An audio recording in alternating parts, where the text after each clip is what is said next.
그러니까 조선일보는 이제 당일에 기사를 냈던 것 중에 맥주집을 운영했다는 게 오보라는 사실을 당일에 아마 항의가 있었겠죠. 그럼 당일에 파악을 해서 온라인 기사에 수정을 했고, 이거를 지명 기사에 수정하는 데까지는 언론중재위 조정이 있을 때까지 3개월이나 더 걸렸던 겁니다. 미디어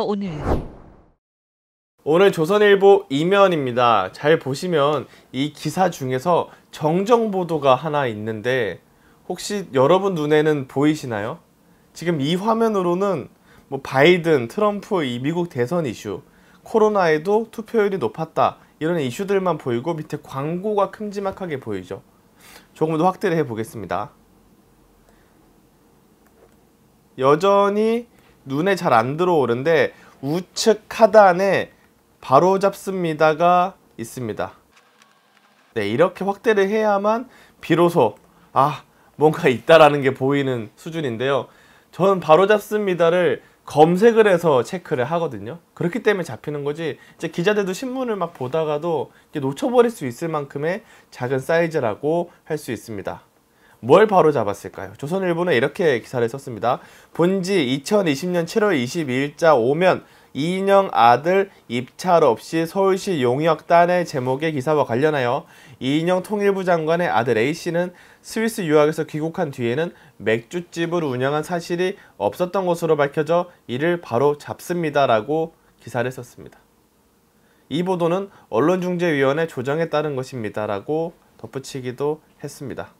이게 당시 7월에 조선일보가 썼던 기사입니다. 보시면 제목이 이인영 아들 입찰 없이 서울시 용역단에 스위스 유학 후엔 맥주집 운영 750만원대 디자인 용역 계약, 아내가 소속된 법인은 보조금 7억 받아, 뭐 이런 식으로 기사가 언급되어 있습니다. 그러면서 이인영 통일부 장관 후보자의 아들이 서울시 산하 서울문화재단이 주도하는 청년예술청 개관식 사업에서 디자인 관련 750만원대 용역을 따는 것으로 21일 확인됐다라고 기사를 썼습니다.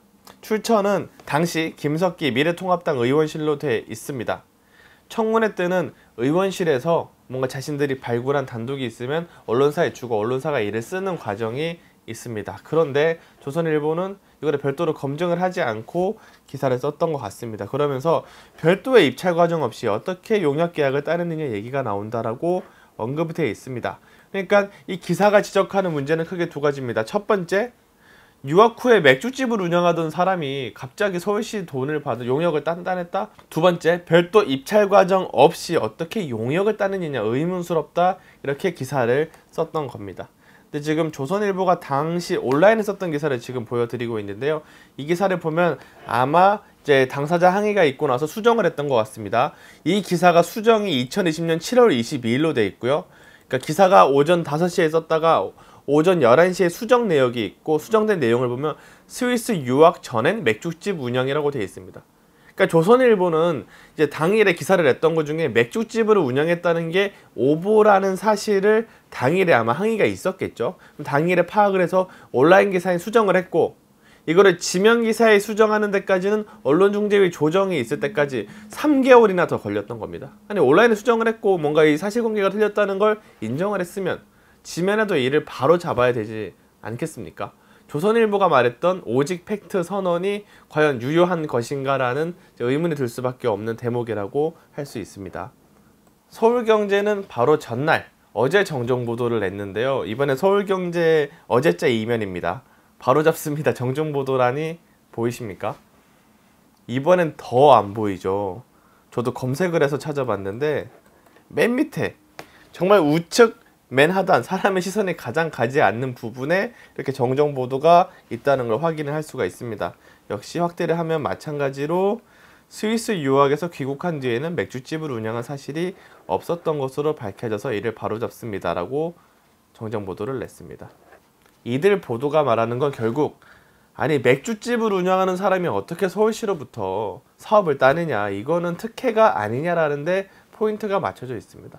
그런데 맥주집을 운영한 건 최근이 아니라 아주 예전에 있었던 일이고, 지금 사업을 따는 것과는 아무런 상관이 없었던 거죠. 그래서 좀 제목 자체가 좀 악의적이었다. 그것도 온라인은 당일에 수정했으면서 지면에 바로잡습니다까지 3달이 더 걸린 거는 좀 문제가 있다라고 생각을 하고요.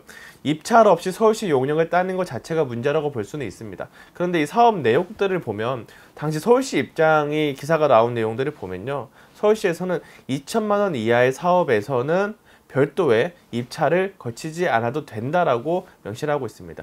이게 750만 원짜리 사업이기 때문에 굳이 입찰을 거치지 않았다는 게 서울시의 설명이고, 이거에 대한 추가적인 반박이나 문제 제기는 나오지 않고 있는 상황입니다.